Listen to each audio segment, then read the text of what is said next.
Hi, it's Manic44 here, and today I invite you to the review of the Specna Arms SA-E09-RH Edge 2.0 replica.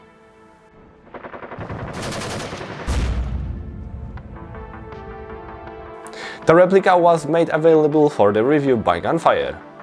Specna is constantly expanding its portfolio, and while the E09 model has been in it for quite a long time, but not in the RH version, where R stands for the receiver fully designed by Specna and H stands for the new heavy stock, and it's all in the Edge 2.0 version, with already installed gate Aster MOSFET and solar trigger. The new body, apart from the modern look, also has a lot of modern functionality, and the stock has a lot of space for the battery.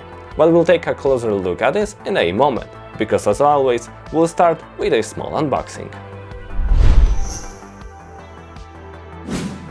In a colored cardboard box with a transport handle, we'll find manual user instructions, stickers, Specna Arms product catalog, card for programming the gate Aster MOSFET, front grip in the key mode standard, an adapter from small Tamiya to TDNs, Wicker M90 spring, ramrod, 2 SMAC medcaps, and of course the replica SA-E09-RH. Let's take a closer look at it. The replica with the stock folded measures 82.5 cm, and when fully extended its length reaches 19.5 cm. The replica itself weighs just over 2.6 kg. The replica was made mainly of aluminium, zinc aluminum alloy, steel and polymer. The front in the key mode standard and its rails, the trigger, double-sided manipulators, the charging handle and the stock guides are made of aluminium. The outer barrel with the flash hider and the interior receiver are made of high-quality zinc aluminum alloy, while the pistol grip, sights and the stocks are made of polymer, and all pins, screws and spring guide are made of steel. Going from the front, the first thing we come across is a flash hider, which of course can be unscrewed. Under it, there is a standard 40mm counterclockwise thread that allows you to mount accessories such as flash hiders, silencers or tracer units. The front in the key mode standard has 3 long wrist rails with a hole for mounting a push-sling mount. The rails can of course be uninstalled and moved in any way. Without them, you can also mount the grip from the set. The front in the upper part has a wrist rail along its entire length, which goes into a rail on the receiver. Unfortunately, there is a minimal height difference between them, so I do not recommend mounting anything on their junction, because if you manage to mount something, it will look up. On the top rail there were of course polymer, foldable and adjustable iron sights, which of course can be taken off. That's how we got to the first important point of the program, that is the new receiver designed entirely by Specna Arms. The first thing that characterizes is the new look. Strong, even bold embossings give it this new modern, you could say a little cyberpunk look, which is completed by equally sharp looking manipulators. The ones in the replica are partially ambidextrous, because both the fire selector and the magazine release can be found on both sides of the receiver, and the only dummy bolt release is one-sided. The selector is exactly the same on both sides of the receiver. The magazine release is enlarged on the right side, which makes it easier to release the magazine. When it comes to markings, on the left side you will find the Specna Arms logo with the serial number and the selector markings. On the right side, the inscription Specna Arms itself and the markings of the right selector. The mounted trigger is a flat solar trigger dedicated to the gate Aster MOSFET. After pulling the charging handle, the shell ejection window will open and the dummy bolt will be locked in the rear position. Now we have access to the hop-up adjustment. By turning the knob down, we increase the hop-up, and by turning it up, we decrease it. To release the dummy bolt, just press its release on the left side of the receiver. The replica is equipped with a polymer pistol grip with a quick access system to the motor. To get to the motor, all you have to do is squeeze open the flap at the bottom of the grip and pull out the motor pressure plate. On the back of the receiver there is a double-sided mounting point for the sling. The heavy stock is adjustable in length in 6 settings and has a standard clearance for AR-15 replicas. The sides of the stock have a rubberized surface to increase comfort while aiming. The stock is very easy to adjust thanks to the long lever. To get inside the stock, remove its butt plate by pressing on 2 protrusions. then pull out the cap. In this way we can access the space with wiring with the DDS plug where we can put the battery. This space is very large. The side chambers easily accommodate 11.1 volt 1200 mAh LiPo, and the whole stock has been designed for the Titan 11.1 volt 3000 mAh Lion battery. Of course, the replica features a quick spring change system, and in this case exactly the SA-2 system that allows for a ultra quick spring change without use of tools. I just need to unscrew the nut, turn the entire stock with the guide 45 degrees and pull back. Now I have access to the spring guide, which I just need to unscrew. And I have access to the mainspring. Mid-cap S-Mag magazines that we get in the set are made of polymer and have a capacity of 125 bb's. In the replica the magazines sit with a slight slack to the sides. When it comes to the fit of the replica, both the receiver halves and the front are immovable. We will not find any slack in these places, and even the outer barrel is very stable, and it takes a lot of force to move it, which is completely normal in free-float front grip. The selector, as I mentioned, is ambidextrous, and we have 3 setting modes programmed as standard: safe, single fire, and continuous fire.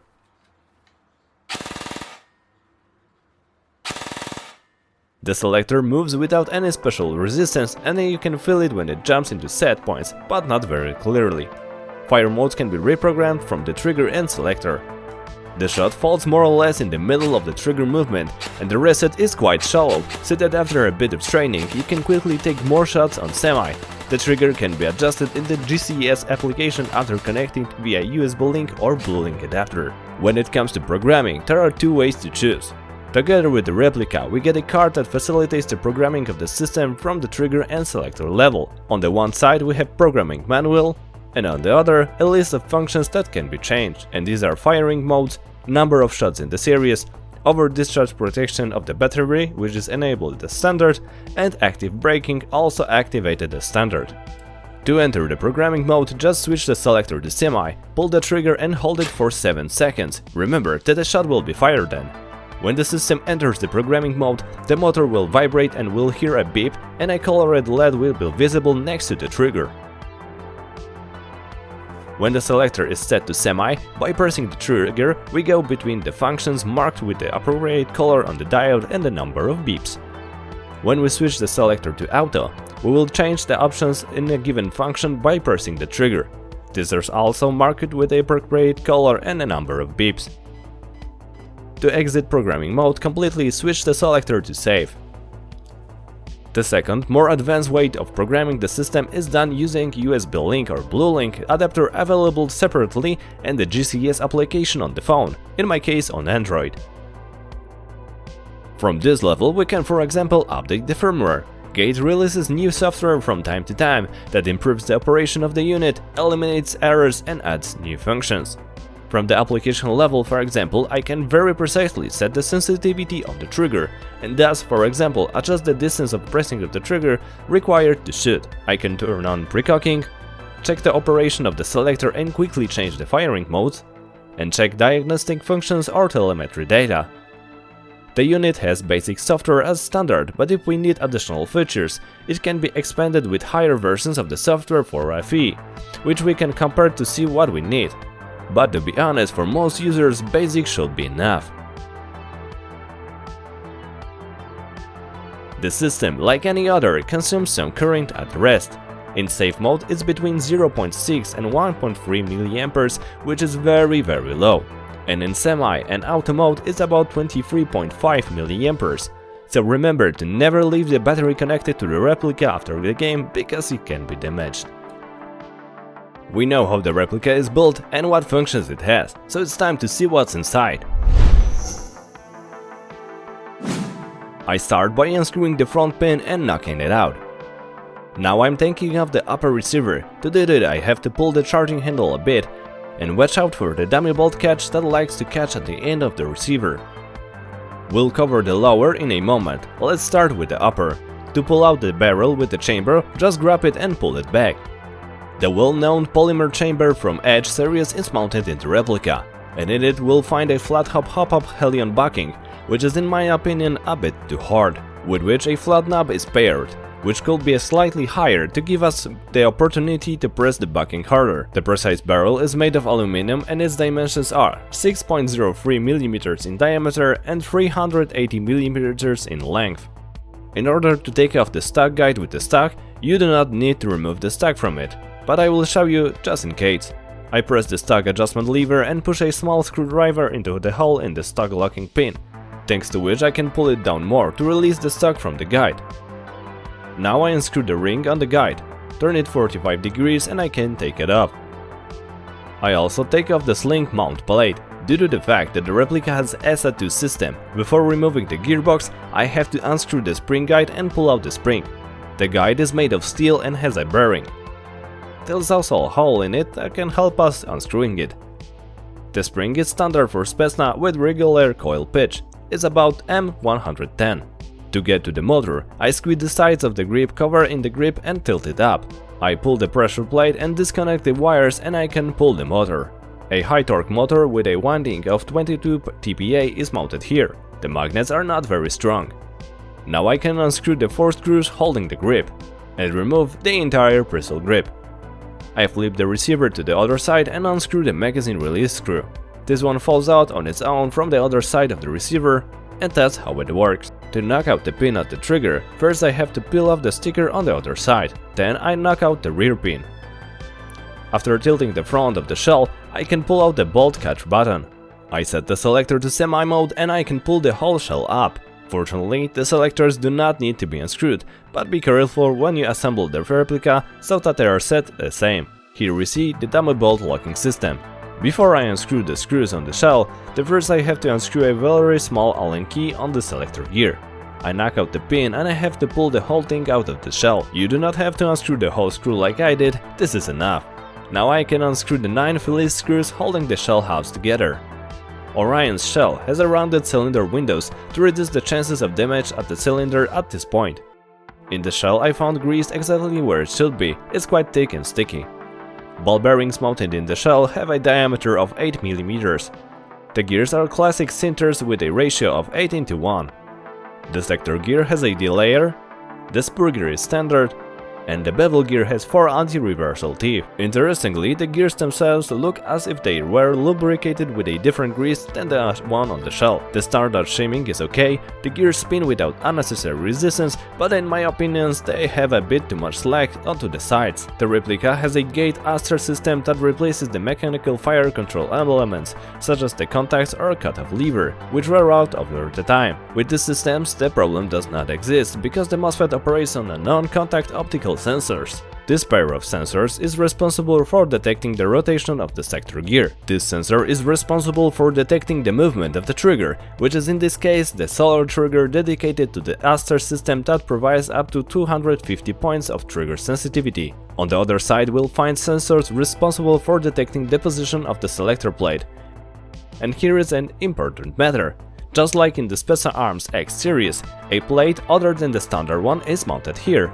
This one is dedicated to receivers with an ambidextrous selector. The same as in the X series, if you want to replace the shell with another, it may turn out that we will have to give up the bolt catch, if the new shell in this place will have more material, such as the presented gate ion. Let's move on to pneumatics. The polymer piston has a full metal jaw, and a polymer ventilated piston head with a ball bearing is mounted on it. The cylinder head is made of aluminum and has 2 sealing O-rings. It sits loosely in the cylinder, but it seals as it should. The bumper is of medium hardness. The replica has an aluminum 0 type cylinder, as for me it should be type 2. The nozzle has a length of about 21.40 mm, which is the same as the Specna Arms X series and is made of aluminum. It has 1 sealing O-ring. The tappet plate is standard and made of fairly flexible polymer. When it comes to the seal, the system has no problem with passing the syringe test without the nozzle, with the nozzle inserted,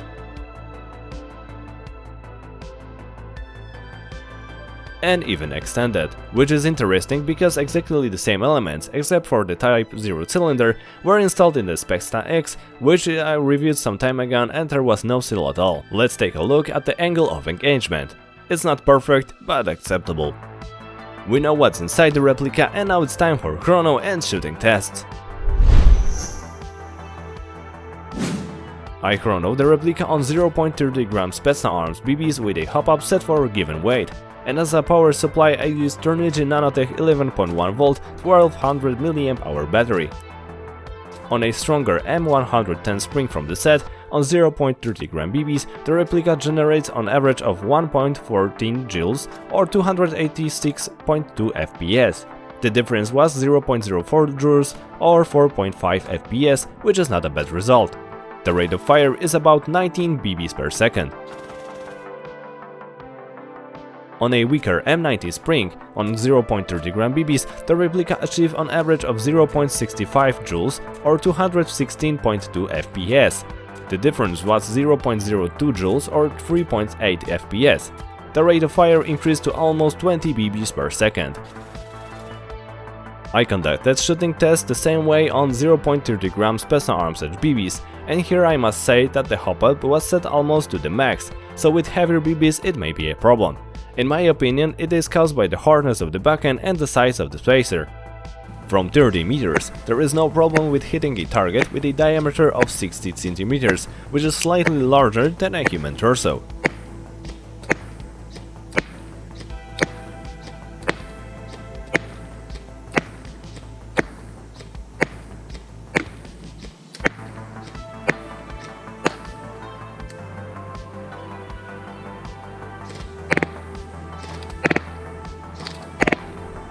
From 40 meters, hitting is also not a problem. The spray is quite good and only on full auto you can see a bit more of it.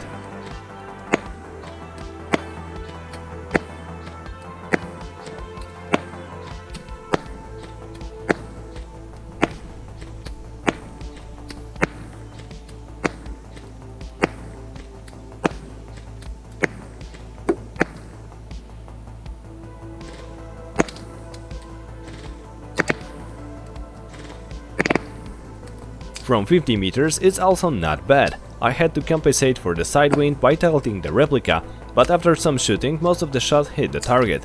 On full auto you can see a further deepening of the spread.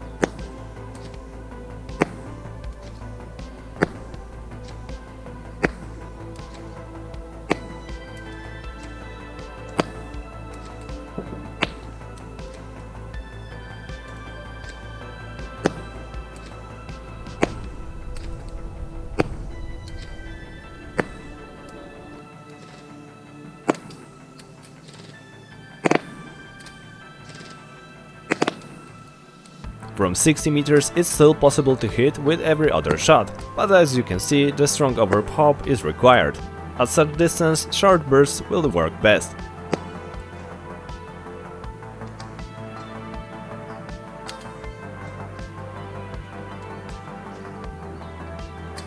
So I'll define the maximum effective range at 50 meters because most of the shots hit the target, and the maximum is about 60 meters, but rather at the last resort and in short bursts. No less for 1.14 joules, it is really good.